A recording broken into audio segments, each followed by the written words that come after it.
We all need to be pros in what we do at work. But when we work in a global environment, we also have to become pros at working with people from different cultures. Hi, I'm Alon Slater, and I've been coaching executives all over the world on cultural differences for about 20 years. During this time, I've met some pros who did their jobs in an outstanding way, but needed to acquire some new skills to work more effectively with their non-Israeli colleagues. These are their stories. This is Einat, the pro. A while ago, Einat needed to schedule 2 trainings for her colleagues, one training in Israel and one training in Germany. Einat was responsible for making sure both teams were aware of new product features, and so this training was crucial. She sent out an email to the managers of the Israeli and the German teams saying, "Guys, we need to schedule the product trainings.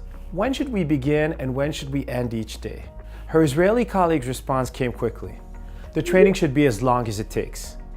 But it was her German colleague's response which slightly annoyed her. He wrote, "Trainings here begin at 9 o'clock and end at 5 o'clock. This has always been the norm and it can't be changed. What just happened here?" Among many things, there's a cultural difference at play. Some cultures consider time a limited resource. Individuals are valued for being punctual and precise, for completing their tasks according to the plan and within the allotted time. Other cultures consider time an unlimited resource.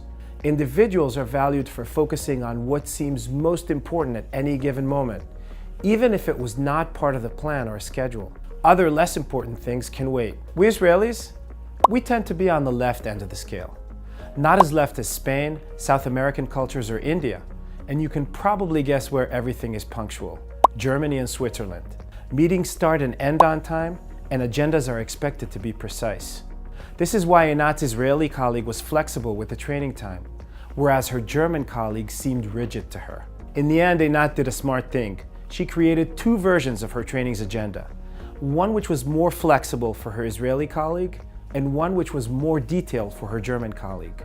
His appreciation to her was evident. So how can you act in a more culturally effective way from now on when it comes to time orientation?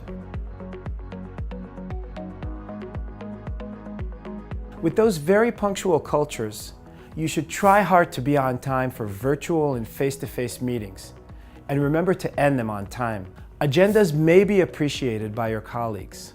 Check with them whether it would make their lives easier, and when you create an agenda, stick to it. Commit only to timelines and deadlines which you know you'll be able to make. And when you've made such a commitment, don't forget, your colleagues are placing a lot of importance on your commitment. And with those cultures in which time is unlimited, a lot more time for a call or a meeting than you think is necessary.